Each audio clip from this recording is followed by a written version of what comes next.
What if tonight you don't clean the whole kitchen? Just make one 30-second move and your counters are still clear tomorrow morning. I used to be trapped in the clean then clutter loop until I realized the real problem wasn't effort, it was visual noise stealing my energy. After a lot of testing and tweaking, I landed on a handful of simple principles that quietly change how your kitchen feels and functions. They're not fancy or aesthetic only, just clear rules that remove friction and decision fatigue. In this video, I'll share 7 practical decluttering steps that help your kitchen exhale in about 3 hours, no perfection required. I use these exact steps in our family kitchen. We cook daily, and for the last 90 days, we haven't needed a single big reset. Each step comes with a quick decision rule and a small action you can finish in under 10 minutes. You'll know exactly where to start, what to keep, and what to move out of your way today. We'll begin with the tip. I wish I'd learned 5 years earlier. The 3 items per countertop rule. Try it tonight and see if you wake up to calm counters. If this sounds like the kind of help that makes your home feel lighter, you're in the right place. To start, treat your counter like prime real estate. One extra item invites a crowd. The rule is simple: each counter keeps exactly 3 fixed items. Everything else gets a proper home. Here's the how-to with a bit more detail. Prep 1 minute. Grab a laundry basket or wide tray as a temporary landing zone, a microfiber cloth, and a small trash bag. Snap a quick before photo if that motivates you. Set a timer 7 to 10 minutes. Short bursts keep you out of perfection mode. You're aiming for progress, not a showroom. Sweep the surface fast. Move everything into the basket. Don't sort on the counter. Wipe crumbs and splashes so you're not placing clean items on a sticky patch. Pick your 3 anchors, choose by frequency, plus weight, plus workflow. Common trios: coffee maker, kettle, knife block. Coffee maker, salt or pepper crock, cutting board toaster, kettle, utensil crock. If 2 items do the same job, e.g. kettle plus hot water dispenser. Choose one, create a parking pad, place the 3 anchors on a shallow tray about 12 by 8 in 30-20 centimeters or a silicone mat. 1 lift to wipe beats 5, coil and clip cords behind the tray so they don't creep forward. Rehome the rest aside once. Seasonal/rare cake stand, holiday platter. Top shelf or a bin labeled holiday/seasonal. Daily but tiny bag clips, peelers, thermometers, a clear bin in the nearest drawer. Subdivide with small cups/boxes you already own. Bulky appliances, air fryer, slow juicer. Base cabinet within 2 steps of where you use them. If you don't use it weekly, it doesn't live on the counter. Paper pens, school slips. Do not park here. They'll get a home in the command center later. Light labels, optional but powerful. A small label inside the drawer. Lip snack bin, coffee tools. Helps everyone return things without asking. Nightly reset, 2 minutes. Before bed load, stray mugs. Clear the drying rack. Push anchors back onto the tray, wipe once. If you miss a night, do it at breakfast. Consistency beats streaks. My counter used to hold a slow juicer, the air fryer, 3 spice jars, the kids' snack basket, napkins, and a giant water bottle. After this rule, I kept the coffee maker plus kettle plus a knife block. The air fryer moved to the base cabinet directly under its outlet. Spices sit on a small handled caddy I pull out only when cooking. Snacks shifted to a low drawer the kids can reach. Now wiping the counter takes about 40 seconds, and mornings feel visually quiet. It kills visual noise and micro decisions, the 2 biggest energy leaks in a busy kitchen. 3 steady anchors mean your eyes can rest and your hands know exactly what to do. Next up, with counters breathing and a quick win in the bag, we'll set a 3 by 45 minute time frame to tackle the hot spots, starting with the smallest drawer so momentum stays high. Keep that momentum tomorrow. We'll stretch this exact rhythm beyond the kitchen, tackling those. Set it here for now, spots that quietly multiply. It's short, practical, and designed to break the pile repeat loop for good. Set a reminder, skip it, and next week will look just like last week. Start this way so you don't freeze instead of clean the whole kitchen box in the time. First, then choose the right place to start so you get a visible win. Exactly how to do it today. Ready, grab 2 things, your phone timer and a 40-45 minute playlist. Anything that keeps a steady rhythm. Set the structure. 3 sessions of 45 minutes work plus 10 minutes rest. If time is tight, go 3 by 25 Pomodoro style. Define session 1, make it tiny. Pick one drawer or one cabinet. Rule so small you can't fail. Run session 1. Empty it completely onto a towel. Quick clean plus fresh liner. 1 minute. Sort into 3 piles. Keep near. Daily, keep far. Occasional. Donate trash. Stay inside the zone. If you find an item that belongs elsewhere, drop it into a transfer bin beside you. Move it at the end. Not now. Close session 1. Last 5 minutes. Reload only daily use items into the zone. Occasional use goes up high in a labeled bin. Seal the donate/trash. Snap before-after photos so your brain registers progress. Sessions 2 and 3 repeat the same playbook for the adjacent area, second drawer, then a small shelf. Even if you're on a roll near the end stop, on time to protect momentum for next time. One Friday afternoon, I had just over 2 hours before pickup. Session 1 was the utensil drawer. I emptied, wiped, relined. Chaos everywhere, 5 bottle openers, 3 peelers, random caps. I grouped daily cooking tools, wooden spoons, tongs into a drawer divider, and moved rare use pieces, cookie cutters, into a labeled bin up high. Session 2 was spices tossed, 3 expired jars, set a handled caddy for the go-to set. Session 3 hit the mug shelf, kept 6 in rotation, boxed the extras to donate. By the end of session 3, I hadn't finished the whole kitchen, but 3 small zones felt brand new, and cooking the next morning was noticeably calmer. The 3x45 frame gives you control over time and kills the it never ends feeling. A tiny starting zone creates a visible win, which rewards your brain and makes you want to come back. And with a transfer bin, you don't wander the house and lose focus. Up next, with time boxed and momentum building, we'll layer on the 20-second decision filter, a quick mantra that keeps you from getting stuck on every single item. Next, once time is boxed. Hesitation is what slows us down. The 20-second filter is your decision mantra. Give each item a maximum of 20 seconds. Run through 4 questions and place it immediately, no extra thinking. The questions: have I used it in the past 90 days? Yes, keep near. No, move on. Is it missing a part or damaged lidless container? Peeling pan chipped mug? Fix within 30 to 60 days, if not trash/donate. Do I have duplicates? 5 wooden spoons, 3 peelers. Keep the 1-2 best, donate the rest. Is it seasonal Christmas plates? Bunny cookie cutters? Store up high. If 2 seasons pass unused, let it go. Here's the do it today version. Prep a quick decision kit, a marker, plus 10 tiny stickers. Write fix by, seasonal, donate. 1 donate box, 1 trash bag, 1 store up. High bin, set a 15-minute timer for 1 item cluster. Spoons, tongs, shears, or spices, or bottles, tar, mugs. Work item by item, run the 4 questions like a machine.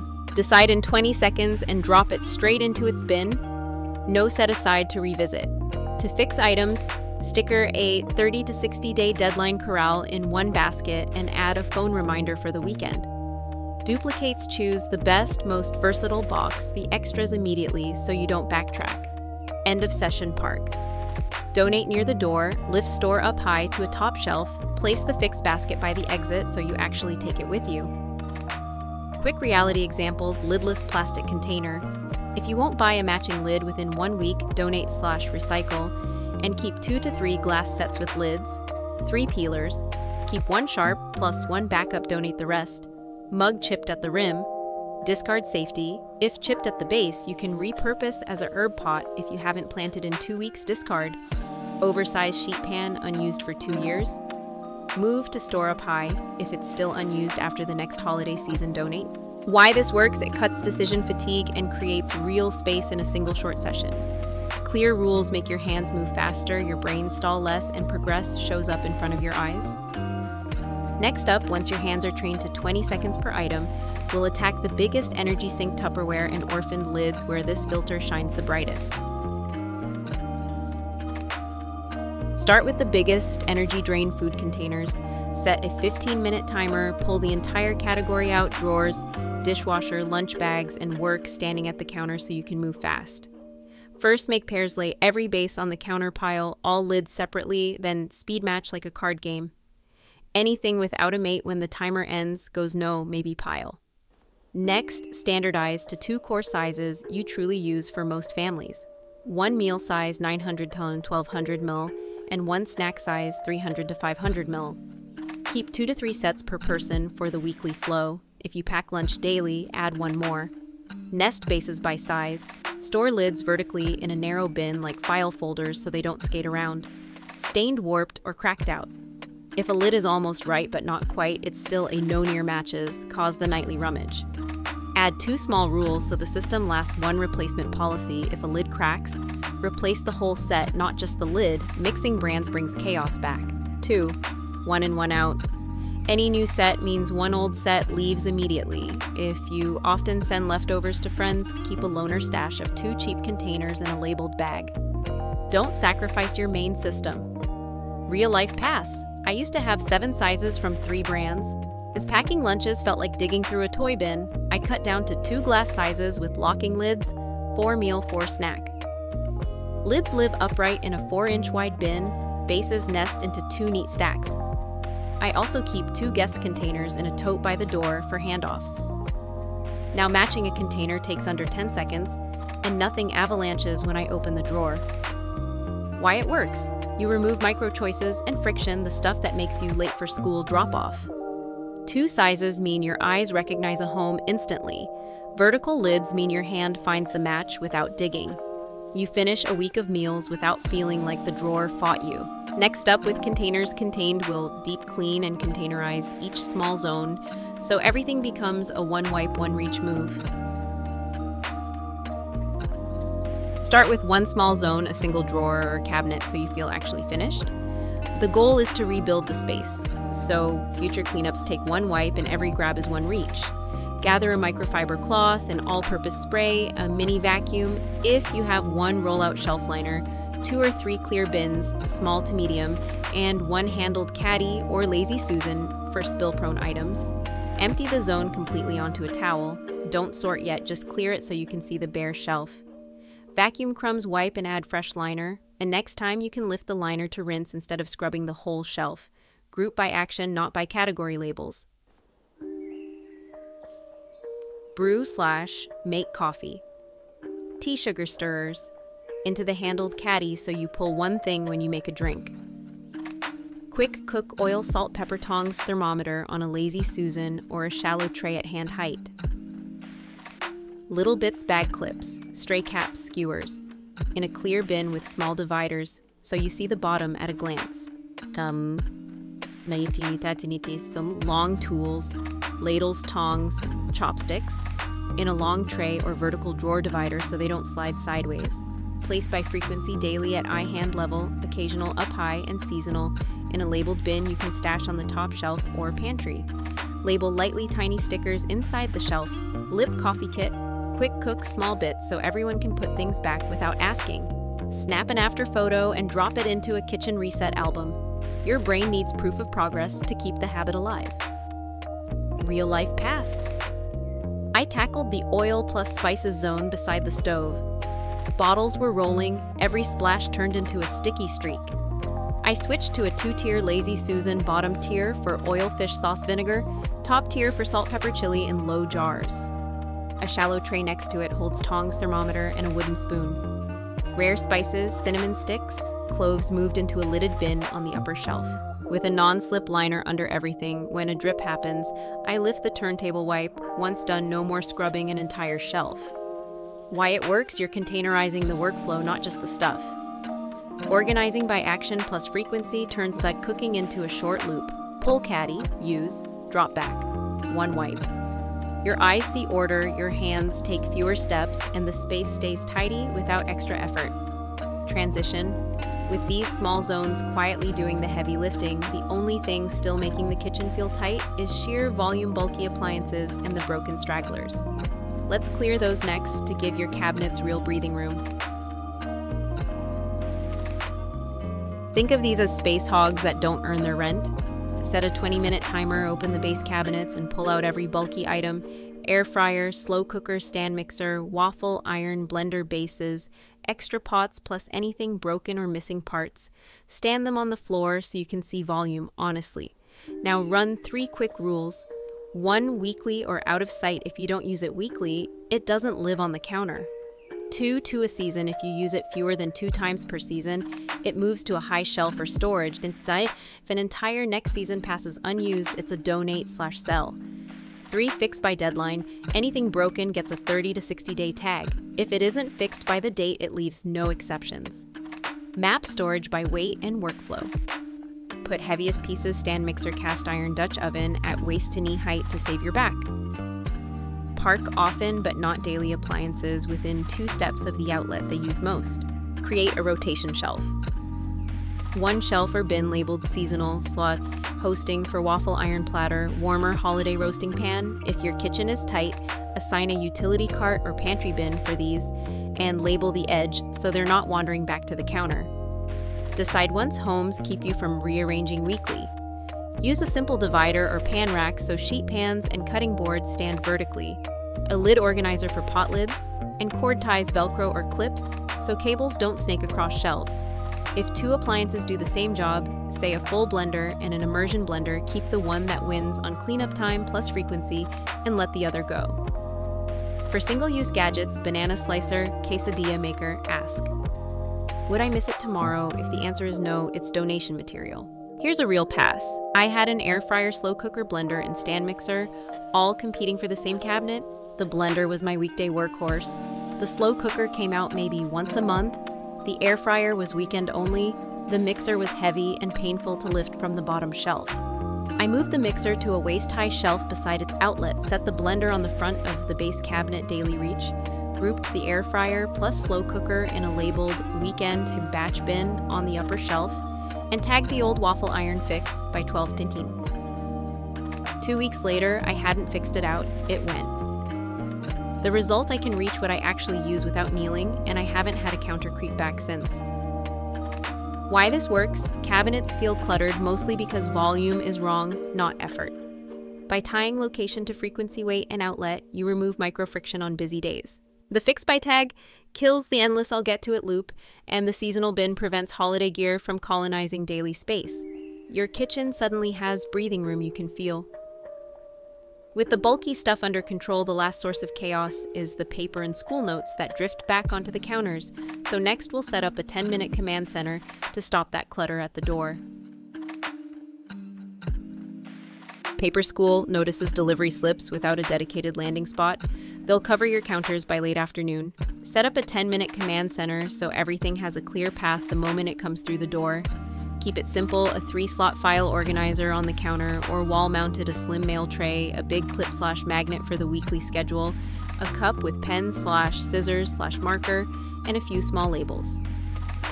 Place the organizer right by the kitchen entry or on the fridge edge so your hand drops items before you pass the counter. Label the 3 slots with an easy logic. Now today, next this week, keep records. The golden rule. Anything that enters the house lands in the mail tray first, not on the countertop. Run a 60-second intake for new papers right at the command center. If the task is, itch on 2 minutes sign, snap a photo of a date, make an appointment, do it on the spot, and file it in the right slot. If it's 2 minutes, write 1 line in your calendar task app clip, the receipt into next, or drop bills into a to pay envelope. Flyers you don't need, straight to the recycling bin beside you. For photos/QRs, once you've captured it, toss the paper unless you need the original. Build a 10-minute evening rhythm at 8:30 p.m. You, or whoever is usually in the kitchen, open now. First clear today's items. Sign forms prep cache/items for morning. Then move to next order by day of the week. Shift anything completed into keep or recycle. On Sundays, 15 minutes tidy. Keep long-term documents, warranties, medical records. Go into a binder in another cabinet. Discard the rest. Add small inside edge labels, now next keep, so anyone in the house can file without asking you. A real-life snapshot our family's mail and the kids' papers used to pile up on the coffee station. I placed a 3-slot organizer by the entry and a slim mail tray as the landing pad. Field trip notice with payment. I paid immediately, wrote 1 line in the class calendar, clipped the receipt into next. On Sunday night, I checked it off and recycled the slip. Medical form due Wednesday, I signed it and dropped it into now, so I'd pack it the next evening. After 1 week, the counter stopped sprouting of paper stacks. Why this system sticks: it cuts the off-ramp to the counters, turning paper into a one-way flow tray. Quick decision, right slot, calendar reminder, out of the house. You're no longer carrying every tiny task in your head. Everyone can see and use the system, and the kitchen stays free from paper takeovers. Wrap transition. That's enough. Your kitchen can finally breathe. Let's close with a quick summary so you can start today. You don't need to overhaul your whole kitchen to feel lighter. One small change repeated is enough to let the space reset itself each day. At its core, this is about reducing visual noise and tiny decisions, so your time and energy return to what actually matters to you. If your mornings feel cramped and your nights start with cleanup, choose one tiny step. Tonight, set a 10-minute timer, tackle one small zone, and stop on time, so tomorrow still has momentum. For your next move, watch 10-Minute Command Center and the Fiend Day pre-holiday checklist, two simple add-ons that keep paper at the door and counters breathing without any last-minute overhauls. If even one moment in this video helped you breathe a little easier, tap like so I know what truly serves you, and subscribe if you'd like a few steady, gentle habits delivered each week. And tomorrow we'll carry this calm, simple pace room by room to solve the one problem every home shares: things that never seem to have a home. It's a quick whole house reset you can copy in minutes. Set a reminder. Missing, it means another week of "I'll put it away later" piles you'll wish you'd ended sooner.